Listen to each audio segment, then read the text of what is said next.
day wherever you may be around the world, and thank you for your company once again on truth2u.org. That's truth number 2 letter u.org. Joining me is the Director of Education and Counseling for Jews for Judaism in Canada.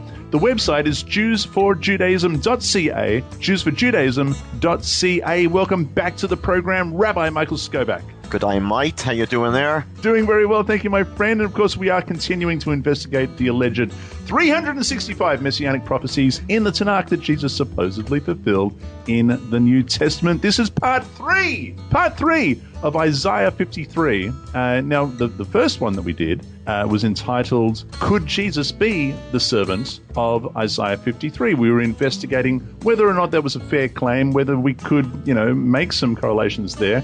The second one that we did, which was last week, Isaiah 53, if not Jesus, then who? This part 3, I'm not sure exactly where you're going. This is a mystery to me, so I've got my notepad ready. How shall we begin?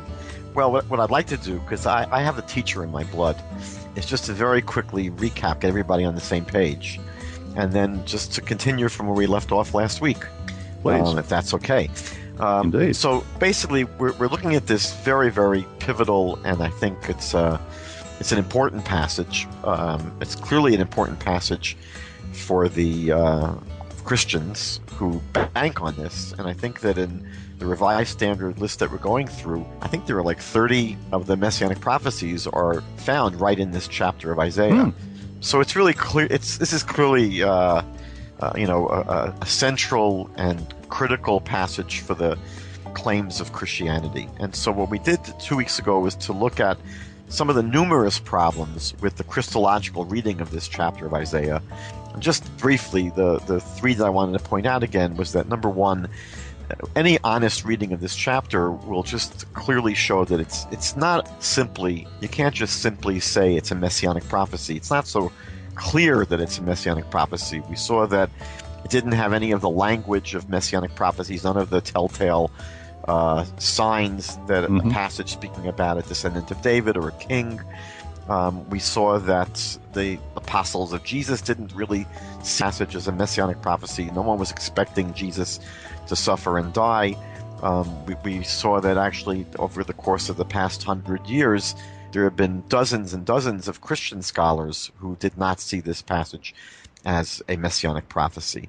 So that's one major problem, is that we're dealing with a passage which is not even clearly a messianic prophecy.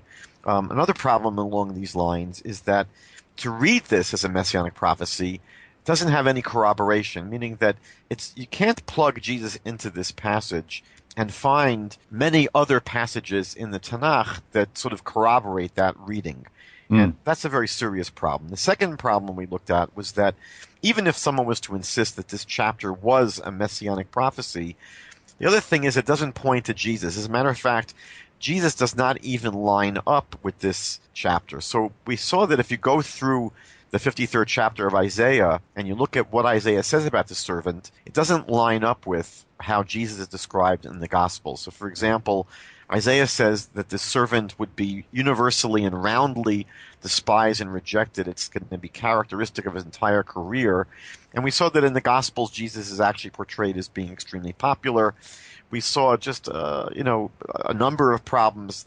The prophet Isaiah says that the servant will be rewarded with a long life and having children. That's something that obviously didn't apply to Jesus. We saw that one of the verses makes it clear that the servant is not an individual, but a group of people who suffer. So we just saw that textually, the description of the servant in Isaiah doesn't really fit the description that we have of Jesus in the Gospels. And thirdly, the whole idea that the Messiah comes to die as an atonement for the sins of those who believe in him simply conflicts with the biblical approach to the whole topic of atonement from sins. Right. We know that in the Bible you don't need someone to die for your sins. You're able to atone for your own sins. And the truth of the matter is the idea of an innocent person that takes his sins upon guilty people is just antithetical to the Bible. We know that Jesus would never have been a kosher sacrifice. Human sacrifices were forbidden in the Bible. Sacrifices had to be offered by the priests, not by Roman soldiers. Sacrifices had to be offered on the altar in Jerusalem, and there was an altar standing when Jesus was killed. So basically, the entire concept of sin and atonement in the Jewish Bible doesn't fit this Christological reading of Isaiah 53. What we began looking at last week was why so many Christian scholars agree with the traditional Jewish view that the servant is either Israel, the nation of Israel, or really more correctly, ideal Israel, or the righteous of Israel. Because the truth is that you can't really say that every single person who happens to be a Jew can be called a servant of the Lord. Not every Jew throughout our last 3,000 years of history has really necessarily bought into the mission of serving God or following God's Torah. So since Isaiah is describing the Lord's servant, it really probably more appropriately would be applied to those in Israel who've taken on that mantle of actually serving God and being his servants. But you can read this either way. I would say that it's more common to read this as applicable to the righteous of Israel. You could make the argument that it speaks of all of Israel, and somehow the ones that aren't on board get elevated by the righteous. It's hard to really pin that one down. So the reason I think that so many Christian scholars have agreed with this Jewish reading of Isaiah is that, number one, throughout the entire Bible, not just in Isaiah, but through many, many books of the Bible, the servant is identified specifically as Israel. God's servant is identified as Israel. And more specifically, 10 times in the preceding few chapters before chapter 53, Isaiah himself specifically and explicitly identifies the servant as Israel. Secondly, we saw that if you study the entire thrust of chapter 52 and chapter 54 of Isaiah, the chapters that surround the chapter that we're studying, they speak about the historical suffering of the nation of Israel and contrast it to their ultimate redemption and exaltation. And that's exactly the way we're going to be reading chapter 53, that it describes the ultimate and eventual exaltation of Israel after a long career of suffering and being despised and rejected by the world. And the third thing that would commend this reading is that each verse of this chapter can be corroborated with numerous passages throughout the rest of the Bible that substantiate this kind of reading. So, for example, the Bible doesn't describe the Messiah as someone who would be despised and rejected. The only place that idea would be found would be in Isaiah 53, if that's the correct interpretation of Isaiah 53, whereas the idea that Israel suffers is spoken about throughout the Bible. So we're going to see that, and we saw this already last week, that when you try to plug Jesus into this passage, you don't really have an organic corroboration and substantiation of that reading with parallel verses in the rest of the Bible, whereas reading this as a passage about the rejection and suffering of Israel, we'll find many, many passages in the other books of the Bible that actually speak about Israel in exactly that way. So if we can just recap what happens in the end of chapter 52, we're told that the servant of God is going to be exalted, lifted up, and raised very high, and that will totally shock and blow the minds of the kings and nations of the world, because it's not what they expected. And again, that doesn't fit with Jesus, because the nations and kings of the world are specifically expecting, if anyone in the world is going to be the one to be exalted, lifted up, and raised very high at the end of history, they're expecting it to be Jesus. And it would not shock them in the least. It would certainly shock Jews if Jesus would be the subject of this chapter. And yet Isaiah doesn't say that the Jews are going to be shocked, that Israel's going to be shocked when the servant is exalted.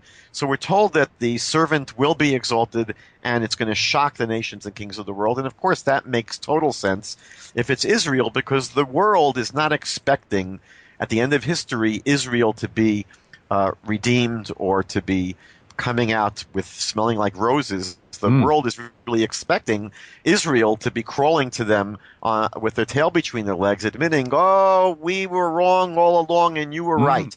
The world is expecting Israel to recognize that they were wrong.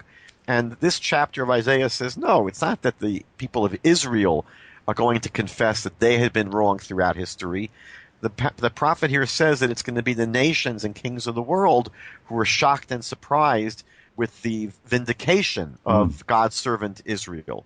And so that's the end of chapter 52. And then chapter 53, we see a group of people making a speech. They're basically making a declaration as a group of people, and it's very clear that the group of people speaking in chapter 53 are the very nations and kings of the world who, in the previous verse, we're told would be shocked by the elevation and exaltation of the servant. Now, we should say, before we go on, that this chapter is a messianic chapter in its context, meaning that when will Israel be exalted, lifted up, and raised very high? It's only going to happen in the Messianic age. Exactly. When the Messiah is here and the veil has been lifted from the entire world. And so it's during the Messianic age, but not specifically about the Messiah. And as you pointed out in earlier programs, the word Messiah it's not even mentioned here. It's not even mentioned in the context of the surrounding chapters. It's not about the Messiah, but it does occur in the Messianic age. Exactly. We saw that there are two kinds of Messianic prophecies. The vast majority are about describing how the world will look, what's going to be happening in the world when the Messiah is here, and then about 10 passages that specifically and explicitly speak about the person of the Messiah. And so this chapter is going to be describing something that's going to be taking place. It hasn't happened yet. The nations of the world have not made this realization. They have not expressed these thoughts yet. So Isaiah here is really telling us the kind of speech that the nations and kings of the world will be making in the future when Israel has been redeemed, when we've been exalted, when the world recognizes, oh, the Jews were right all along. We now see, since we see that the Messiah has come and it's not Jesus, we see that the Jews were right for not believing in Jesus. So that's really how we began last week. And I wanted to pick up now with verse 4, because verse 4 really is the beginning of really the most, I guess, sensitive and nuanced part of this chapter, because it's not an easy chapter to really explicate. And in the Jewish sources, there are actually several. I'm not going to go through all of them. I'm just going to share two approaches because it would just take us forever to go through every single approach. Sure. Well, I'll just read verse 4 then. It says, surely it was our sickness that he was bearing, our suffering that he endured. We accounted him plagued, smitten, and afflicted by God. Okay. So this is really the heart of the confession of the nations and kings of the world. And what they're really saying is that all along, meaning that the conventional wisdom throughout history was that why do the Jews suffer? Why the Jewish people suffer throughout their history? So if you scratched anyone over the course of Jewish history, they would say, and they're still saying, well, the Jews are suffering because they are enemies of God. God is punishing them because the Jews have rejected the prophet, they've rejected the Messiah, they rejected the truth. And because of that, God is punishing them. That's the conventional wisdom. That's what you would hear from your typical Christian or Muslim or even pagans that didn't believe in God so much. They simply thought that the Jews were evil and they were getting what they deserved.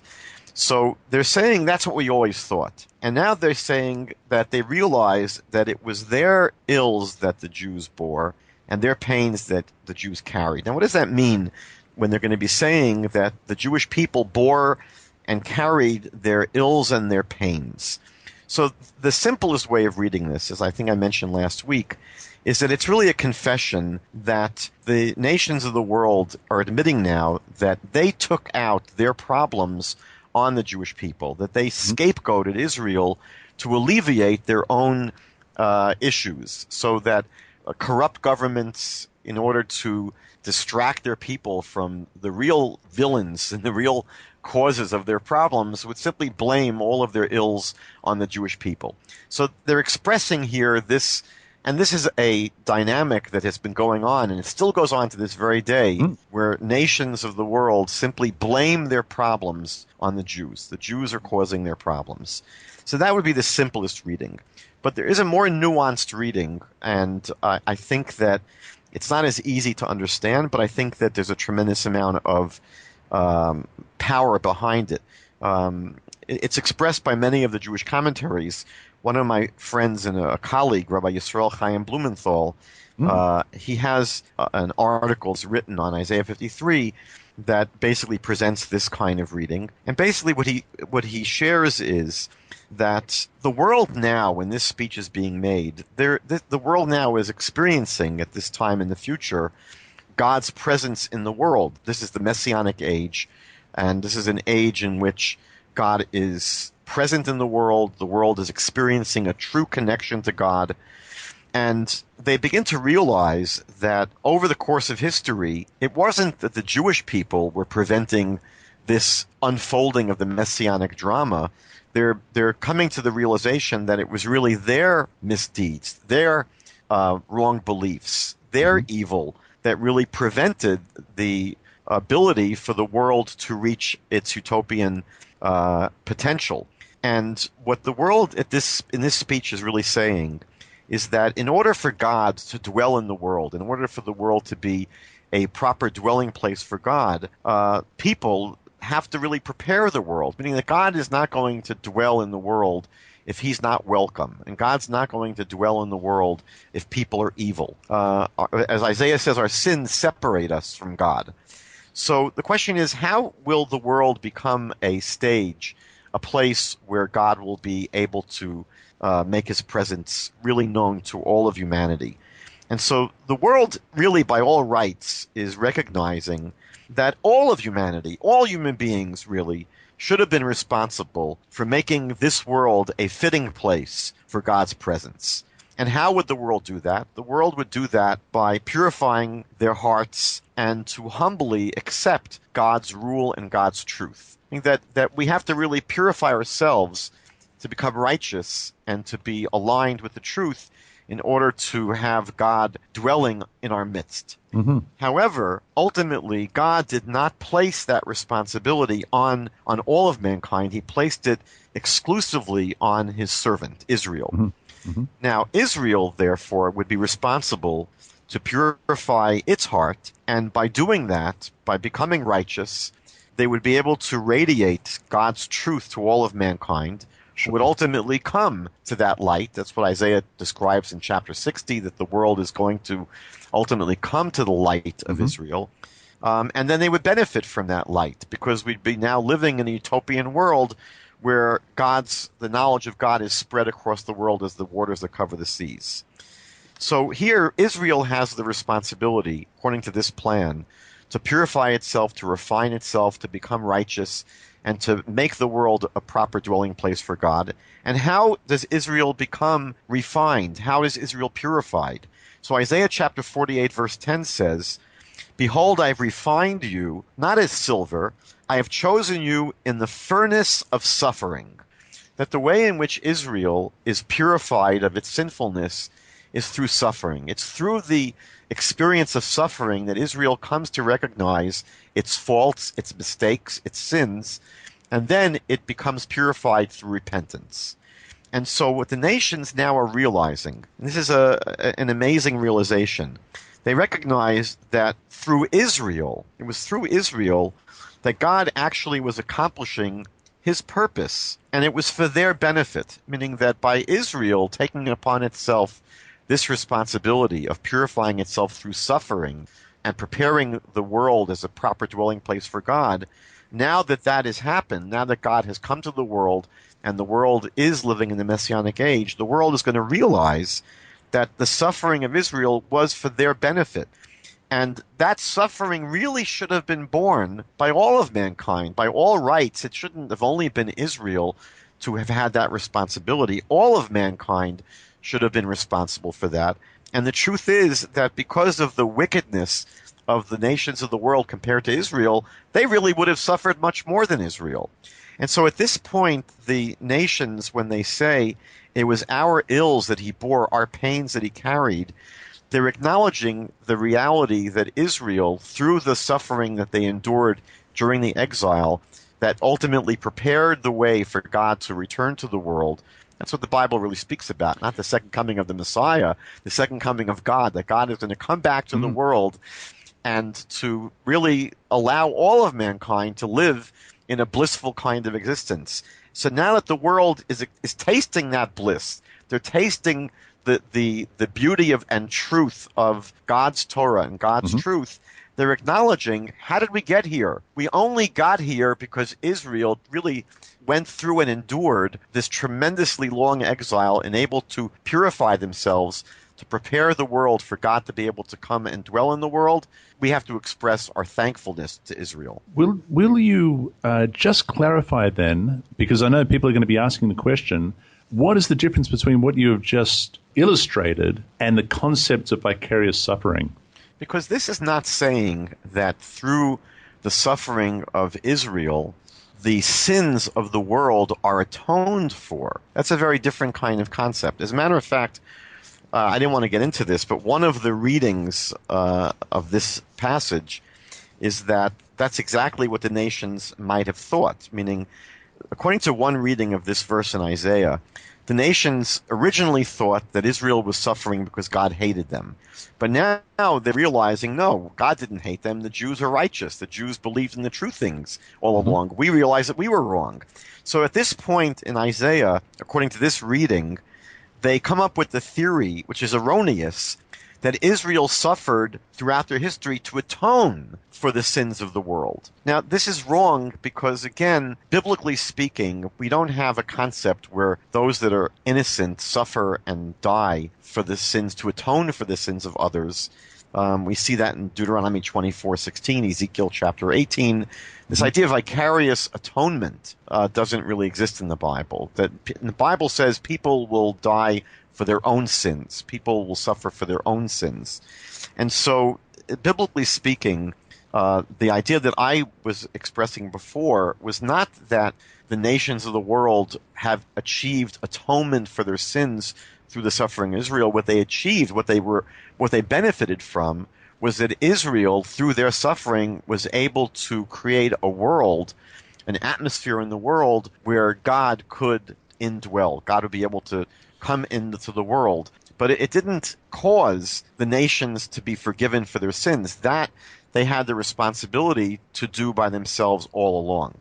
If we bring this concept to modern history, if I may, because I know a lot of people will be thinking about this, how would you describe the concept that you've just brought forth, the interpretation that you've just brought to us in relation to something like the Holocaust? That's a very sensitive topic. First of all, philosophers have said that when it comes to suffering, the suffering of, 2 or 3 innocent babies is just as problematic as the suffering of 6 million Jews, the death of 6 million Jews. So it's very hard to really differentiate between different kinds of suffering.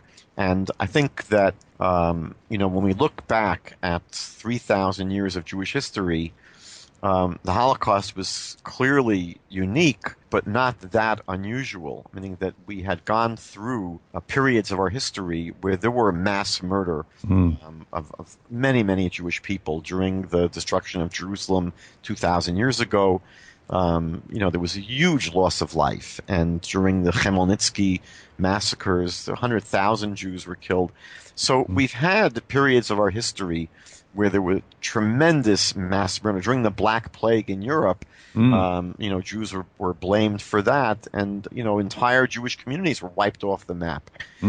So what I would say is that if we're looking at the course of Jewish history, the long period of Jewish history as being characterized as one of tremendous suffering, so, you have to differentiate between looking at explaining the suffering of an individual versus the suffering of the nation as a nation.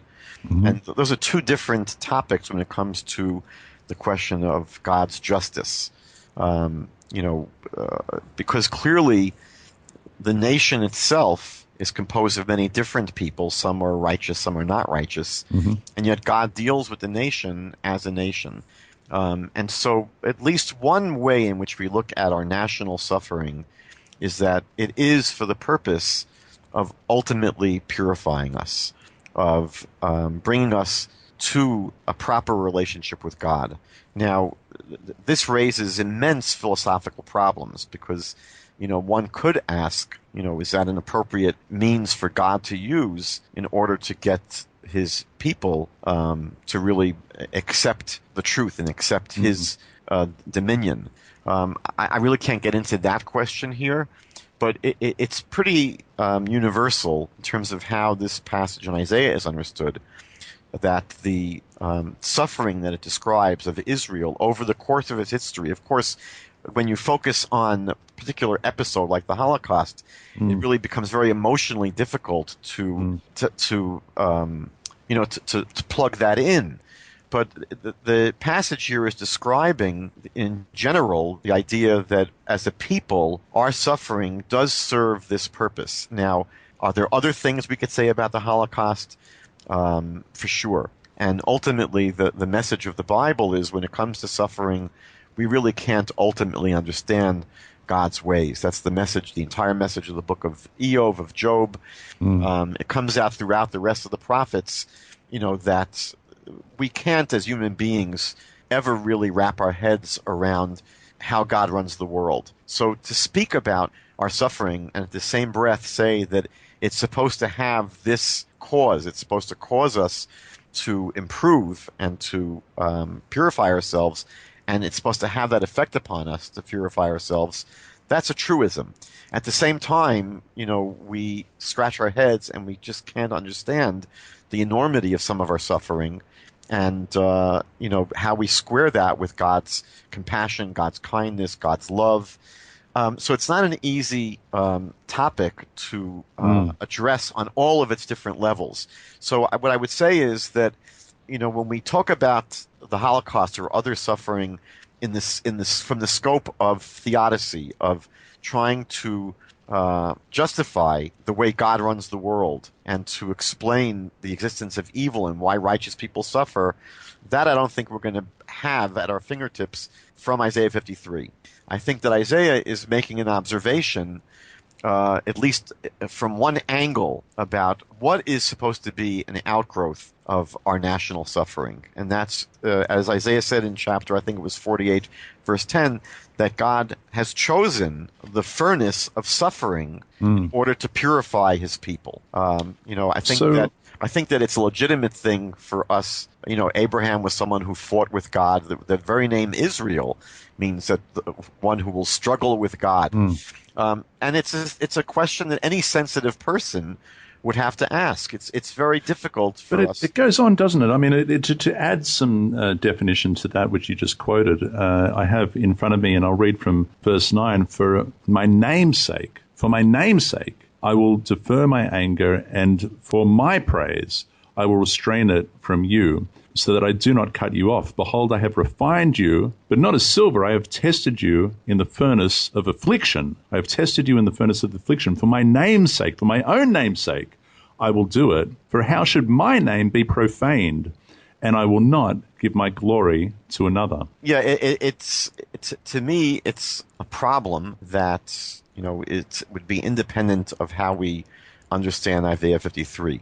I think Isaiah 53 is looking at the question of historical Jewish suffering from this angle of, what might be one of its purposes. The question of theodicy, of justifying God's running of the world, would justifiably and rightfully ask, well, couldn't God find another way of purifying us? And again, we would have to defer to God. I think that, sitting here as human beings, we'd have to assume that God knows what he's doing, even though it rankles us and it bothers us. I think that you can't be a sensitive, a breathing human being and, not sometimes bristle at the kind of suffering that takes place in the world. And I think that, we have a right, and it's just as all the prophets, we're screaming at God sometimes. Abraham screamed, "Shall the judge of the world not do justice?" And I think that we're left with that question. And at the end of the day, Isaiah says, "My thoughts are not your thoughts," says God. One of the medieval Jewish prophets said that if we really knew God, we would be God. So ultimately, we as human beings are not capable of explaining or understanding fully how God runs the world. Last week in the Torah portion of Ki Tisa, Moses asked God to show his glory, to show him his ways. And it's not clear what Moses wants. I mean, what is Moses asking for? And the way the Talmud understands that question is that Moses is really asking God to reveal to him, why is it that the righteous suffer? That's what he really wants to know. And God says, you cannot see me and live. Meaning that not that you can't see me like to see a physical form. It's seeing in the sense of understanding, like I see what you mean. So God says to Moses, you want to understand why I allow righteous people to suffer? He says, you can't understand me. Why? Because you're a living, mortal, finite, physical human being. Mm-hmm. I am an eternal, spiritual, transcendent being that you have no way of understanding. For me to explain anything to you, Moses, to explain why I don't want why I don't want Jews to eat lobster, or why I allow people to suffer, it would be like a human being trying to explain to their pet goldfish why they enjoy Beethoven. Human beings, animals can't access the way a human brain thinks, and human beings can't access the way God thinks. But God says to Moses, but I'll put you in the cleft of the rock, and I'll pass by you, and my back you will see, which is a very, very difficult passage in the Bible. I mean, it's very mystical, and it almost defies explanation. But one of the ways it's understood is that God is saying to Moses, look, if you want to understand history and you want to understand why people suffer, I can't explain it to you full frontal directly, but from retrospect, if you have a long view and you're able to look back on history with a lot of perspective, my back, God is saying, then you may be able to begin to appreciate why certain things happened. So really we have two problems here. One that you're raising, which I really can't do better than the Bible, in the book of Job, which basically God says, look, you guys never created a world, so don't expect to understand how I run the world. And this chapter in Isaiah, where the nations here are acknowledging that they benefited from the job that Israel did, that Israel's suffering led to the purification of Israel, which led to the ability for the Messianic age to take place. Don't forget that throughout the Bible, God says that the redemption will only come to Israel when they repent, when Israel achieves a national revival. That's Deuteronomy chapter 30. And we see it, for example, in Isaiah chapter 59. The Redeemer will come to Zion, to those in Israel who've turned away from sin. So there's this historical project of Israel needing to get its act together, Israel needing to fully come to God. And that happens through the crucible of suffering, which purifies us.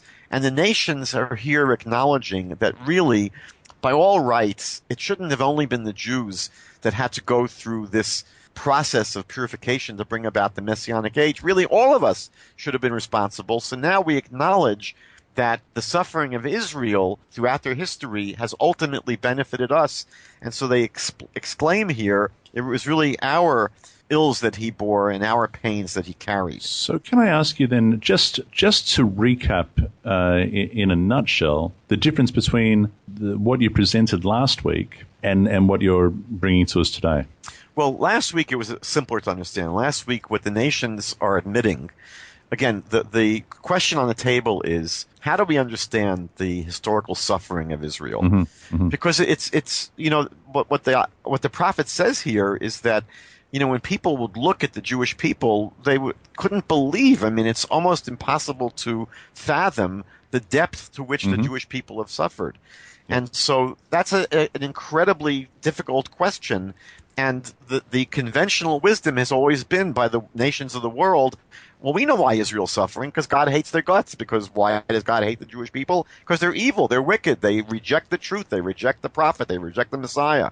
And now this chapter is speaking about in the future when the world has finally recognized that, no, the Jewish people have been correct theologically throughout their history. They believe the proper things. So now we look back and we wonder, so why did they suffer? And so they're acknowledging here, they suffered through our wickedness. As a result of our sinfulness, we took out our problems on the people of Israel. We scapegoated them in order to alleviate our own ineptitude and our own wickedness and our own incompetence and our own inability to live our lives properly and run countries. Don't forget, this is a speech being made by the nations and kings. So they're saying, we know what happened. We know why the Jews suffered, because we were wicked people who persecuted them throughout their history. And why did we do it? We did it. It was really for our benefit, meaning we always assumed that it would be a convenient way of healing our problems by simply blaming the Jews. It's the fault of the Jews. The Jews did it. So that, I think, is the simplest reading of this chapter. Less nuanced than the other one, which really speaks more to the question of, what purpose the suffering of Israel may have ultimately had in history. Right, as a refiner's fire, is to use an expression, to borrow a term. So, okay, would you like me to read verse 5? I think it would be wonderful. But he was wounded because of our sins. Now I'm reading from my new JPS. He was wounded because of our sins, crushed because of our iniquities. He bore the chastisement that made us whole, and by his bruises we were healed. So this is really a recapitulation of what we just explained, right? That one way of understanding, from the nation's point of view, the suffering of Israel was that Israel suffered as a result due to the wickedness that we perpetrated upon them, and it was through scapegoating them in order to make our lives easier. The second reading, which is more nuanced, is that the nations recognize that Israel's purification through suffering ultimately benefited them. And what we see here is interesting, that most Christian Bibles have this translated as he was wounded for our iniquities, and he was oppressed through for our sins. I mean that the wording in most Christian translations really supports this concept of vicarious atonement, that A is suffering on behalf of B. The Hebrew text doesn't really support that. And what we see throughout the Bible, I mean, we're not going to have a chance to read all the support passages. I just want to share 3. But the Bible makes it very clear that Israel ultimately suffers due to the cruelty and wickedness of the nations of the world. So Jeremiah chapter 10, verse 25, the prophet says, "Pour out your wrath upon the nations that do not know you, and upon the families who do not call upon your name, for they have devoured Jacob. They have devoured him and consumed him, and have laid waste his habitation." So Jeremiah is speaking about the destruction of Israel through the nations that didn't know God. In Psalm 94, verses 3 to 5, the psalmist writes, "How long will the wicked, O Lord, how long will the wicked exult? They pour forth words, they speak arrogantly, all who do wickedness and vaunt themselves. They crush your people, O Lord, and afflict your heritage." So again, I have at least a dozen, and there are probably more passages which clearly tell us that Israel suffers not for the sins of the world, but from the sins of the world. Psalm 79 reads as follows: "O God, the nations have invaded your inheritance. They have defiled your holy temple. They have laid Jerusalem in ruins. They have given the dead bodies of your servants for food to the birds of the heavens, the flesh of your godly ones to the beasts of the earth. They have poured out their blood like water round about Jerusalem, and there was no one to bury them. We have become a reproach to our neighbors, a scoffing and a derision to those around us. How long, O Lord, will you be angry forever? Will your jealousy burn like fire? Pour out your wrath upon the nations which do not know you, and upon the kingdoms which do not call upon your name, because they have devoured Jacob and laid waste his habitation." So this is, again, a theme that is reiterated, corroborated, substantiated throughout the Bible, and it's what Isaiah here is expressing, that the nations are going to admit and acknowledge that it was their wickedness that caused the suffering of the Jewish people. It wasn't the wickedness of the Jewish people that brought about their own suffering. In verse 6, Yes, it says, we all went astray like sheep, each going his own way, and the Lord visited upon him the guilt of us all. So here again is, unless we bear in mind who's speaking, it's impossible to understand this chapter. Here it's the nations and kings of the world that are confessing it was we like sheep that have gone astray. Again, their assumption all along was that it was Israel that was wicked, Israel that was deserving what they got. And here they're acknowledging, no, we were really the ones that were wicked. And again, as above, they either confess their wickedness here and recognize that Israel suffered instead of them, because Israel had to go through the purification of their wickedness through suffering.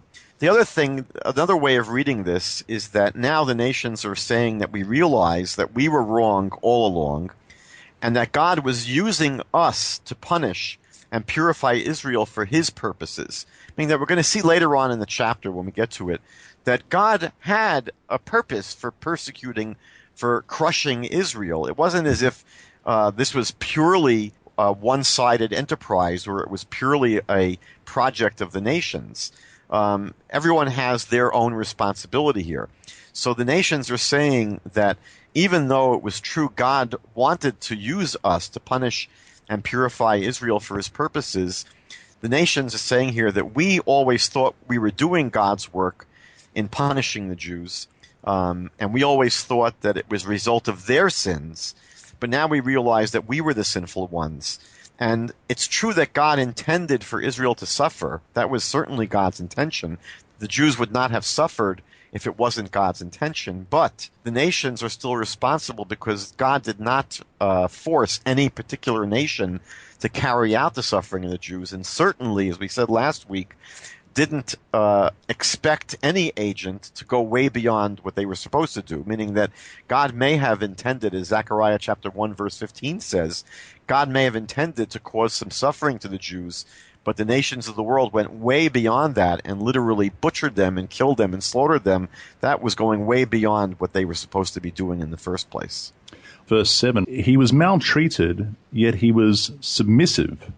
He did not open his mouth, like a sheep being led to slaughter, like a ewe being a female sheep, like a ewe, dumb before those who shear her. He did not open his mouth. The critical piece here is that it's describing the nature of our torment.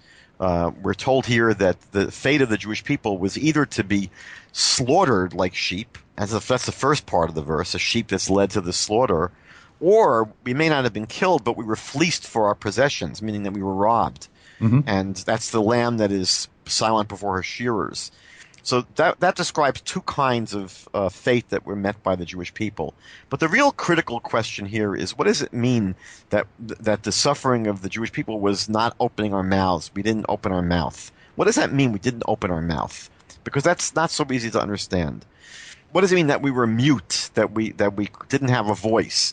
So the simplest way of reading it, which may not be the best way, is that we lived in a world throughout our history where we were basically abandoned by the entire world, and there was no one to listen to our pleas. We were basically rendered mute, meaning that we didn't have a voice, because anything we would have protested or screamed, we couldn't take anyone to court. Nothing that we would say in our own defense would be heard. It would be sort of, as some people say, it would be as meaningless as the bleating of sheep for us to have said anything. But I think there's a much deeper way of understanding this, much more profound, and I think much more really on target. You know, the Jewish people suffered incredibly throughout their history. And one of the things that this chapter of Isaiah describes is that we embraced our mission as the Jewish people. We didn't walk away from it. And we see an incredible passage in the 44th chapter in the book of Psalms. And I'm going to read it if it's okay. Please. I'm just going to begin with verse 12. You have given us as sheep to the slaughter, and you have scattered us among the nations.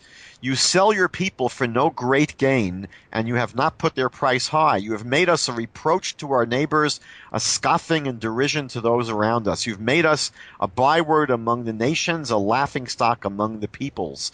All day long my dishonor is before me, and my humiliation is overwhelmingly, because of the voice of him who reproaches and reviles, because of the presence of the enemy and the avenger. All this has come upon us, but we have not forgotten you. We have not dealt falsely with your covenant. Our heart was not turned back, and our steps have not deviated from your way. Yet you have crushed us in a place of jackals and covered us with the shadow of death. If we had forgotten the name of our God, or extended our hands to a strange God, would not God find this out? For he knows the secrets of the heart. But for your sake we are killed all day long, and we are considered as sheep to be slaughtered. So I believe that what the prophet is saying here, in that in the face of all of our suffering, what does it mean that we didn't open our mouth? I believe that what it means is we didn't curse God, we didn't reject God, we didn't turn to other gods. And that's what's borne out in Psalm 44. And that's an incredible thing, that a people who've been tormented and persecuted, literally wherever we are throughout our history, incredible, intense suffering that people can't even imagine, and yet we, at least the righteous of Israel, have stayed true to our allegiance to God, to our loyalty to God. We're willing to willingly sacrifice ourselves for the honor of God, for the sake of God. And we don't complain. We don't reject God. We don't curse God. We don't turn to other gods. Now, if I may, I want to share with the audience something that I saw this summer that absolutely brought me to tears. I was traveling this summer in Europe, and one of our stops was to the concentration camp of the Camp in Theresienstadt, which was supposedly a show camp because it was the nicest of all the concentration camps. They would take the international officials to show them how well the prisoners were being treated, although there were thousands of Jews that were killed at Theresienstadt. But for me, the most moving moment of being in Theresienstadt was we were taken to a secret room that was used during the time when Jewish people were held there. It was a secret prayer room. Actually, there were 7, I think, different secret prayer rooms in Theresienstadt. Can you imagine here, people are literally in a death camp, and they managed to create these 7 different places where they could go to pray to God. And we went into this room, and they had all these inscriptions on the wall. And one of the inscriptions, I actually posted this on my Facebook page this summer. They had a passage from one of the prayers that said in the morning. The line in the prayer says, "Yet despite all of this," now again you have to remember this was written by these prisoners, by these inmates in this Nazi death camp, written on the wall of the room that they prayed in every day. They cited this passage from one of the prayers. "Yet despite all of this, we have not forgotten your name. Please do not forget us." Despite all of this, wow. Not just what they were going through, but the 3,000 years of what we've experienced, and they're saying, "We have not forgotten your name. Please don't forget us." So I believe that's what verse 7 is saying, that here we went through so much affliction, so much torment, and we never really rejected our mission. We never rejected God. We didn't curse God. We didn't turn to other gods. And I think you see it beautifully explicated in Psalm 44. Verse 8, "By oppressive judgment he was taken away. Who could describe his abode? For he was cut off from the land of the living through the sin of my people who deserved the punishment." That's a New King James translation? That's actually the Jewish Study Bible, the JPS. Would you like the New King James translation of verse 8? I would be surprised if it was much better. Okay. It says, "He was taken from prison and from judgment, and who will declare his generation? For he was cut off from the land of the living. For the transgression of my people," it says, "he was stricken." Now, you pointed out, I think in the first program that we did, that it should say, "they was stricken." Yeah, the Hebrew word there is lamo. And if you just look back a few chapters in Isaiah chapter 44, verses 7 and 15, Isaiah chapter 48, verse 21, you see very clearly that the word means them or to them. And it appears the same word 47 other places in Scripture, and it always is a plural. It always is referring to them or they. So I'm surprised that the JPS translation doesn't seem to catch that. It is interesting. I'm looking at my Stones edition here, and it says, now that he has been released from captivity and judgment, who could have imagined such a generation? For he had been removed from the land of the living, an affliction upon them that was my people's sin. Very different again. That's probably a more accurate translation, I would say. Okay. It's not an easy verse to, again, this could be spun in a number of different ways. One way that this is seen is that the Isaiah here is saying that actually the nations are saying here that the Jewish people, Israel, was not persecuted by individuals, sort of people that were not representative of governments or criminals, but that the persecution of the Jews was the official action of governments and rulers of the lands, meaning that it was through governments and judgments that he was deprived. It was that the persecution of the Jewish people took place through the actions, official actions of governments and rulers of the lands in which they lived, and we were deprived of access to the courts to protect us, meaning that it was the courts themselves that brought about these persecutions. Or some people read this as saying that our oppressors denied us our own rule and our own government, meaning that it was from government and judgment we were deprived. So there are different ways of parsing that particular phrase. The next phrase says basically that who could describe his generation, meaning that the suffering was so great it was impossible to even describe.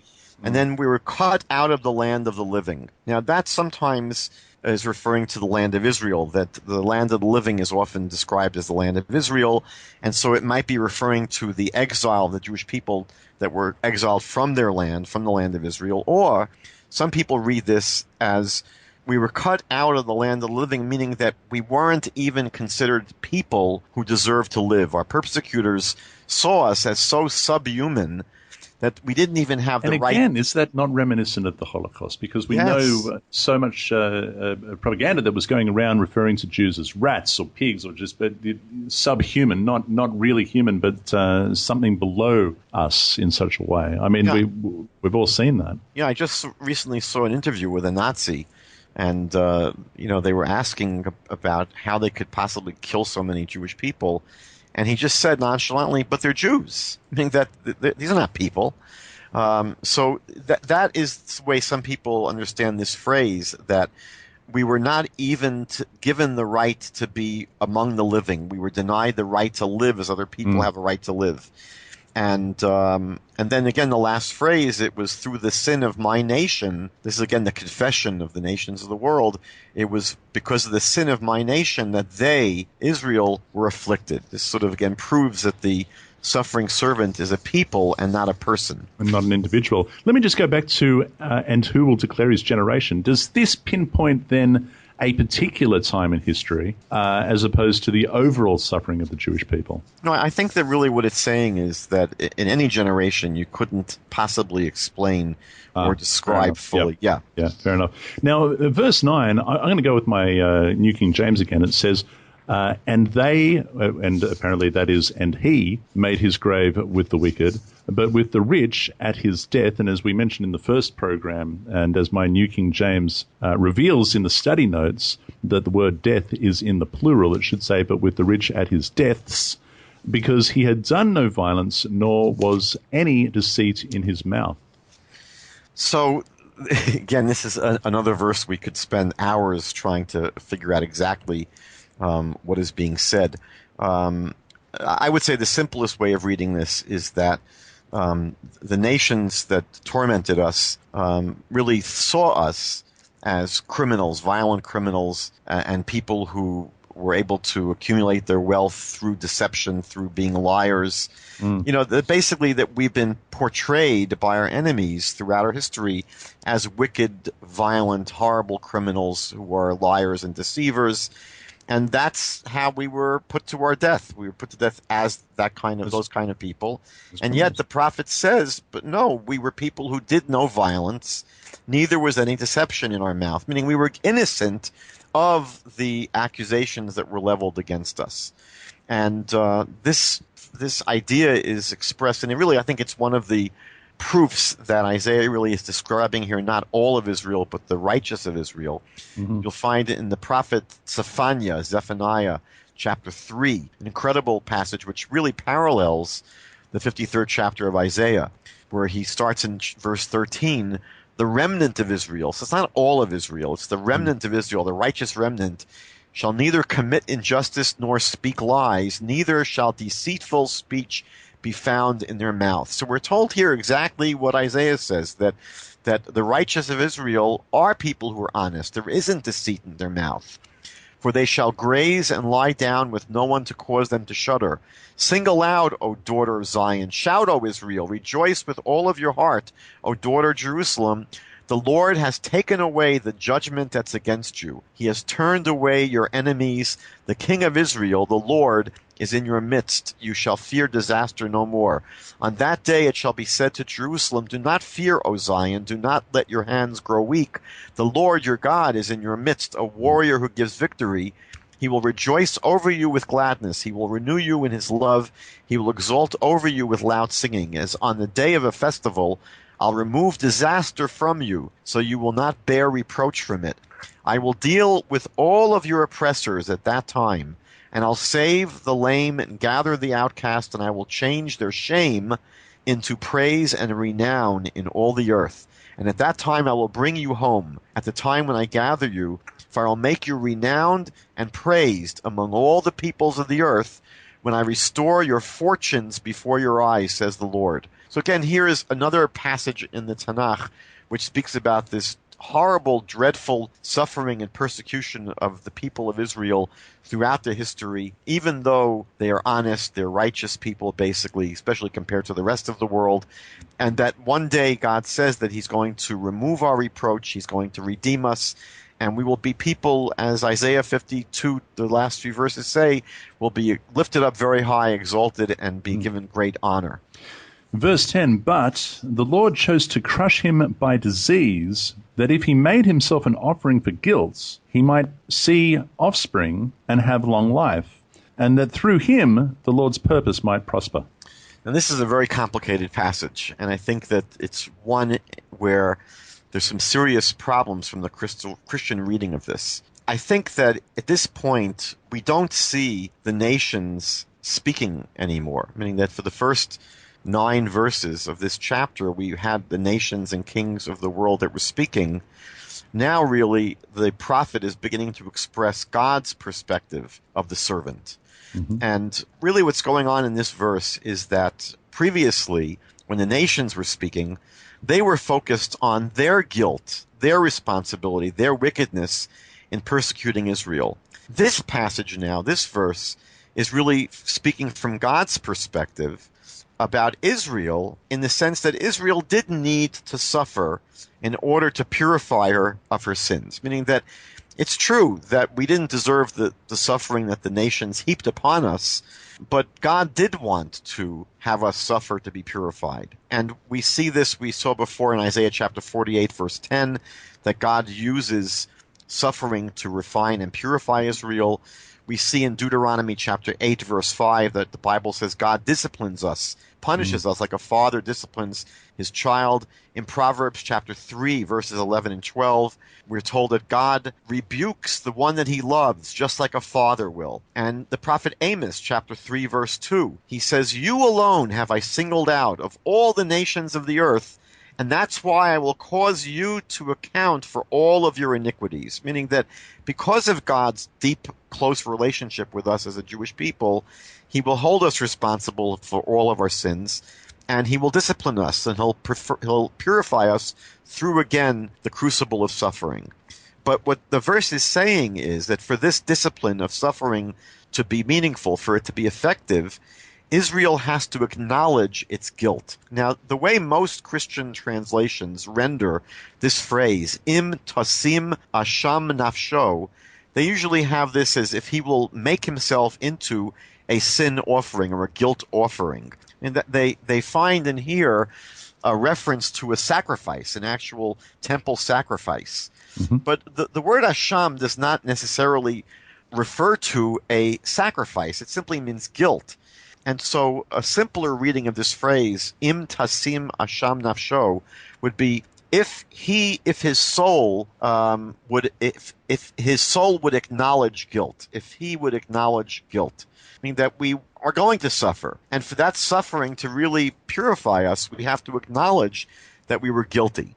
And what's problematic here from the Christian reading of this is that the sacrifice that they're describing, the asham, is not the sin offering, meaning that in Leviticus chapter 4, you have the generic, what's called a korban chatat, the sin offering, which was brought for usually unintentional sins. And it was brought for any kind, essentially, of unintentional sins. The rabbis say that specifically unintentional sins where the penalty would be excision, karet, but the chapter 4 in Leviticus specifically describes this korban chatat, the sin offering. The asham was really not the same thing. The asham is described in Leviticus chapter 5, and it was very limited, meaning that it was not a generic sacrifice for all kinds of sins. The Bible describes just 5 or 6 specific kinds of sins, peculiar sins, that you brought this particular sacrifice for. Usually it was if you didn't know for sure if you committed a sin or if you contaminated something in the temple. It had to do with denying certain oaths. But they're very specific transgressions that this sacrifice, the asham, is brought for. So it's difficult to understand why Christians would see in this idea of a generic sacrifice for all the sins of mankind. And the other problem would be that in the Christian scriptures, Jesus was not considered to be an asham. He was considered to be the Paschal Lamb, which by all means was not an asham, a guilt offering. But the simpler and probably the more accurate reading of this is not that the servant makes himself into a sacrifice, but simply the servant has to acknowledge his guilt. And again, the reward, we're told, is that the nation is going to have a long life through its progeny, meaning through having children, the nation will continue to live. We're going to outlast our enemies. All those people who persecuted us through our history are gone, long gone. But Israel continues to live through its children. And what the prophet here says is that the real reward is not just that we're going to have children that will perpetuate us, but that the purpose of God will succeed through our hand, meaning that the real reward to Israel is we're going to see that there was a purpose and a meaning to all of our suffering and to our service of God, in that one day, as Isaiah chapter 60 says, the nations will come to our light. Or as Zechariah chapter 8 says, that the nations will come to us and say, we want to follow you, we've heard God is with you. That's the ultimate reward that we're going to see. But again, if you go through Scripture, you'll find that very, very frequently the reward to Israel is described as progeny. So, for example, in Deuteronomy chapter 30, verses 19 and 20, I call heaven and earth as witnesses. Before you I have placed life and death, the blessing and curse. You must choose life, so you and your seed will survive. If you choose to love the Lord your God, to obey him, to attach yourself to him, this is the sole means of survival and long life when you dwell in the land that God swore to your fathers, meaning that the nation will have long life. Deuteronomy 28 verse 11 says, and the Lord will make you abound in prosperity in the fruit of your body and in the fruit of your beast, meaning that we're going to basically multiply. In Jeremiah chapter 33 verse 3, then I myself shall gather the remnant of my flock out of all the countries where I have driven them, and shall bring them back to their pasture, and they will be fruitful and multiplied. This is a constant theme of the scriptures, is that the nation will be fruitful. We're going to multiply. We're going to grow. We're going to have children. We'll live a long life. Isaiah chapter 65, verse 20, no longer will there be an infant who lives but a few days, or an old man who does not live out his days. For the youth will die at the age of 100, and one who does not reach the age of 100 will be thought of as accursed. So again, the prophet here speaks about the fact that we will live as people for a very long time. Zechariah chapter 8, verse 4, thus says the Lord of hosts, old men and old women will again sit in the streets of Jerusalem, each man with his staff in his hand because of the multitude of their days. And Zechariah chapter 10, verse 8, I will whistle to them to gather them together, for I have redeemed them, and they will multiply as they multiplied. And again, all the way back to Genesis 22, where God says to Abraham, because you have done this thing and not withheld your son, your only son, indeed, therefore, I will greatly bless you. I will greatly multiply your seed as the stars of the heavens and as the sand which is on the seashore, and your seed will possess the gates of their enemies, etc. So this idea that the servant's going to be rewarded with long days and with children, with actual children, is not just here in Isaiah. It's a theme that appears throughout the Bible. And verse 11 begins by saying, out of his anguish he shall see it, he shall enjoy it to the full through his devotion. Again, this is sort of a recapitulation of what we just read, that from the travail of the servant, of his soul, he will see and be satisfied, meaning that the servant's going to be satisfied with what he's accomplished over the course of history. And with his knowledge, my righteous servant will cause many to be just and will bear their sins. Now, this has to be discussed briefly. First of all, mention that from a Christian point of view, it shouldn't be speaking about with his knowledge. Jesus didn't really help anyone with his knowledge. The Christian reading should have said, with his blood, my righteous servant will cause many to be just. So clearly this is something that's reflecting more of what the national task of the Jewish people is, which is to be the teachers of the world, the light to the nations. But one simple way of seeing this this phrase, with his knowledge, my servant justifies justice to the multitudes. I mean that it's not so easy to translate this. One reading is that we will justify justice to the multitudes, meaning that what Israel is going to do is by accepting the suffering imposed by God and not rejecting it, and not protesting, and not cursing God, and not abandoning God and going elsewhere, by accepting the suffering that God imposed upon us as just, we really are basically justifying that justice. We're testifying to the fact that, God knows what he's doing. We didn't complain. It is difficult. So I've got here, my righteous servant makes the many righteous. It is their punishment that he bears. Yeah, that's another way of reading it. I just wanted to mention that it doesn't have to be that we're going to make the many righteous, but that the first reading would be that with his knowledge, the knowledge of what our suffering was about, this reading says, my servant will justify justice to the multitudes, meaning that we will demonstrate to the world that God was just in the way he treated the Jewish people, by the way that we accepted our suffering. We didn't protest. The other reading, which is probably the more common one, is that by our knowledge, meaning that by the knowledge of teaching Torah, the Bible says, for example, in Isaiah chapter 2 and Micha chapter 4, Ki mitzion teitze Torah, out of Zion will go forth teaching, the instruction of God.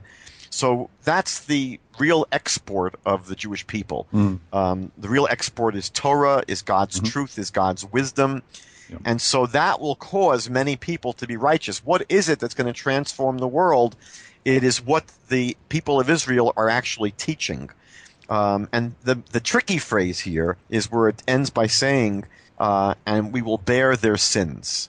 What does this mean? So basically, we know through the Bible that Israel is supposed to be God's priests to the world. We know that in Exodus chapter 19, verse 6, we're called them Mamleches Kohanim V'Goy Kadosh, a kingdom of priests and a holy nation.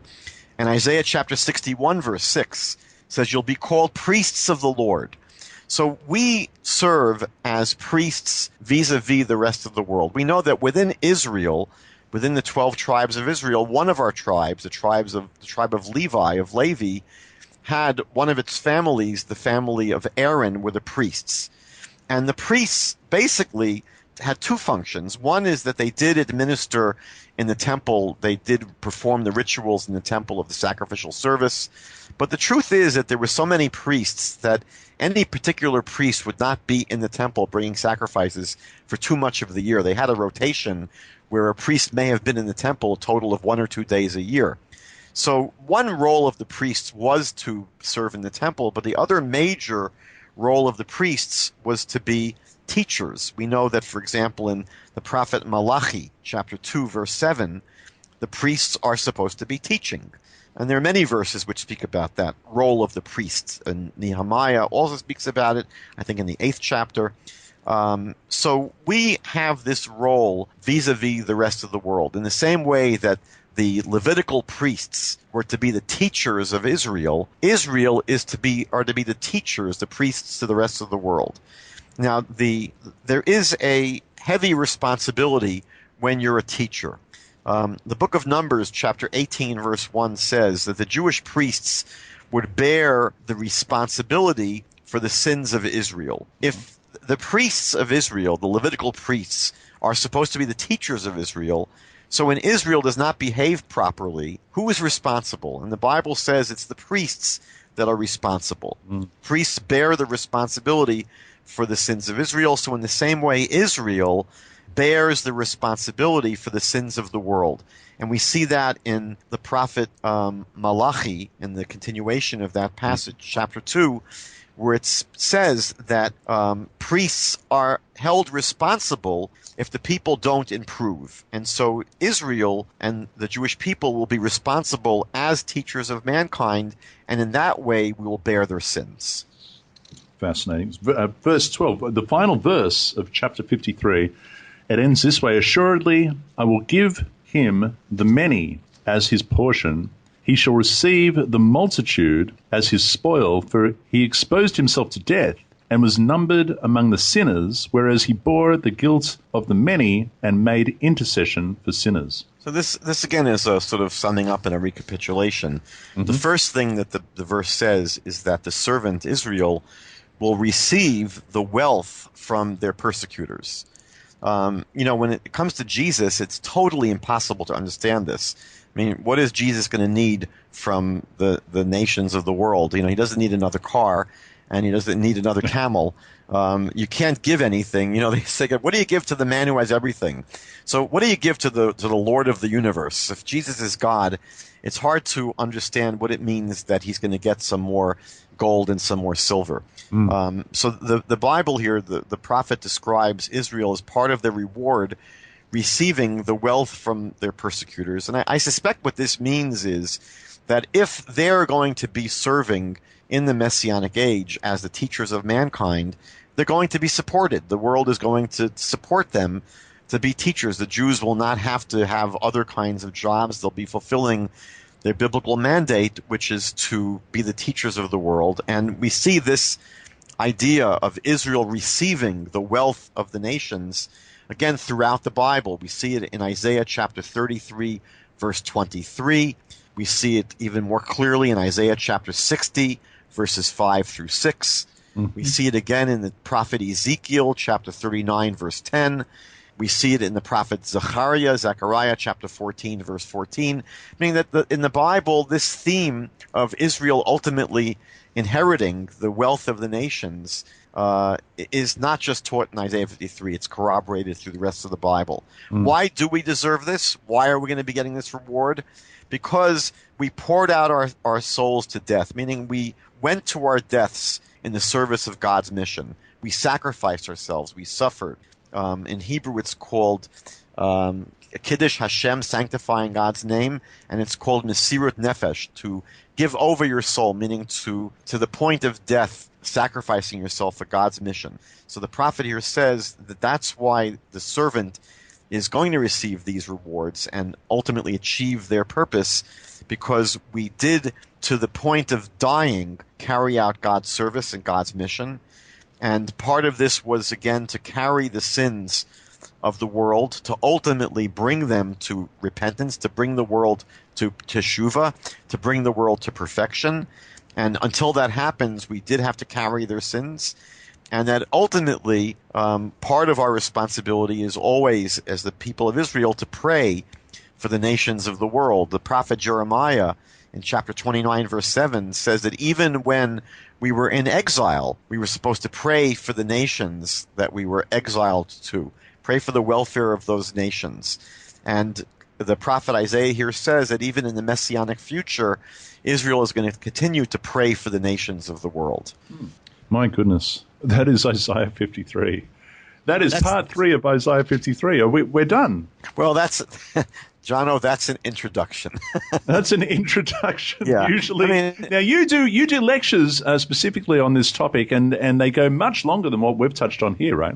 Yeah, I mean, even those lectures. I mean, it is look, not just this chapter. I mean, much of the Bible is complex, and you could really get involved with exactly how you translate a verse, how you parse the verse, how each phrase is broken up. It's not 100% simple. We basically tried to cover this chapter in a pretty basic way. We didn't micromanage it. We didn't dissect it to the nth degree, because you really would need to have a fluency in the Hebrew to be able to discuss how exactly should the words be translated and how the syntax should parse the words. But I think what we try to do is to give a general sense of what is really going on here in this chapter. This is not a chapter that's describing the Messiah who comes to die for the sins of the world, who would believe in him. As a matter of fact, what's interesting is that there's nothing in this chapter about believing in the suffering of the servant. As a matter of fact, one of the great problems from a Christological point of view is that the passage speaks about the servant being rejected. And yet, he suffered for our sins, meaning that the people that are speaking from a Christian point of view, what they're actually saying is that the suffering of the servant to atone for our sins was not through our believing in him, it was through our rejection of him, which is sort of strange. That's a very good point. That's a very good point, which I had not thought of before, and there's something for people to ponder upon. That's an excellent point. That's ponderable. Ponderable. Isn't it? But I think that the clearest reading, and I think, again, I want to emphasize this, I think it's the reason why so many Christian scholars and commentaries basically go along with the reading that we explored last week and this week, which is that this is a chapter that's basically dealing with the nation of Israel. It's a speech that's being made primarily by the nations of the world, and they're sort of recapitulating and reconsidering their long relationship with Israel that will be taking place in the future at the redemption. Again, it's not so simple to plug every single word into this reading, but I think that we presented that version of understanding this chapter of Isaiah, and I think that it has a tremendous amount going for it, as opposed to the Christological reading, which is really laced with difficulties. Incredible difficulties as we highlighted, particularly in the first one. That takes us to the end of Isaiah chapter 53. That is on the original list 270. That's where we're up to, 270 on the original list. There are still references in Isaiah, and that takes us to 289. Perhaps next week we can get through all of those. Then we'll be knocking at the door of Jeremiah. Rabbi Michael Skobac, thank you, my friend, for coming back on over 3 programs to give us Isaiah chapter 53 in a nutshell. Honestly, I'm looking at my open Bible. It's absolutely covered in scribble of notes and references. and I think this is the most scribbled upon pages in the whole of my Tanakh. So thank you so much for that. Again, dear listeners, it is JewsForJudaism.ca. If you want to get more on this, and as Michael just pointed out, there is so much more. You will find a lot more on the website, JewsForJudaism.ca, and you'll also find links to the YouTube channel where Michael does give far more detailed lectures in this regard. So thank you again, my friend, for coming back onto Truth to You. Great pleasure. Thank you so much. Always a great privilege to have you. And until next time, dear listeners, be blessed, be set apart by the truth of our Father's Word. Shalom.